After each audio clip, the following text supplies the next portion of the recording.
तुला माहिती आहे प्रिया, जसं प्रत्येकाचं स्वप्न असतं ना काहीतरी व्हायचं, तसं माझं ना कधीच काही स्वप्न नव्हतं. माझे बाबा ना माझ्यासाठी हिरोच, म्हणून त्यांचे जे स्वप्न तेच माझं स्वप्न. आणि बाबांचं स्वप्न की लेकीनी डॉक्टर व्हायचं. मग काय, खरी आयुष्याची रेस ना तिथून सुरू झाली. डॉक्टर व्हायची. माझ्या 16 बर्थडेला ना माझ्या पप्पांनी म्हणजे माझ्या बाबांनी मला स्कूटी गिफ्ट केली. मी खूप सरप्राईज आणि हॅपी होते की 16व्या बर्थडेला बाबांनी मला स्कूटी गिफ्ट केली. पण नाही, तिथून खरी रेस सुरू झाली प्रश्नांची. कुठे होतीस? इतका वेळ का झाला तुला याला? कोणासोबत होती? तू गाडी नीट चालवतेस ना? बाळा सावकाश जा हा. असे प्रश्न आणि त्यांची काळजी. त्यानंतर ना जेव्हा केव्हा माझा बर्थडे यायचा, म्हणजे 17व्या बर्थडेला 17 गिफ्ट, 18व्या बर्थडेला 18 गिफ्ट असे सरप्राईजेस मिळायचे.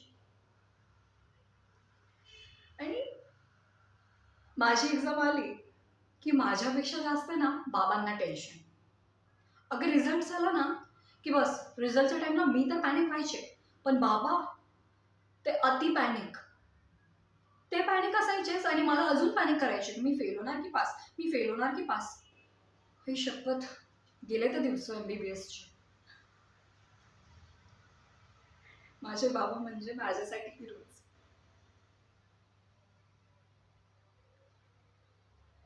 पण जेव्हा मला आज त्यांची खरंच गरज आहे ना, तेव्हाच ते माझ्यासोबत नाही. आज जेव्हा वाटतं ना की मी प्राऊडली सांगू शकेल, बाबा मी डॉक्टर झाली, तेव्हाच ते माझ्यासमोर नाही. तुला माहिती, त्यांनी मला एक गोष्ट शिकवली की आयुष्यात ना कधीही थांबायचं नाही. किती जरी अडचणी आल्या ना तरी आपल्या स्वप्नांना ना पूर्ण करायचं. मला माहिती आहे की त्यांना ना माझ्यावर खूप प्राऊड होत असेल आणि ते सुद्धा मला मिस करत असतील. हो ना बाबा,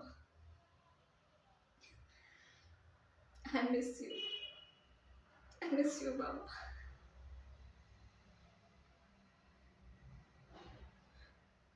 तुमची लेक डॉक्टर झाली.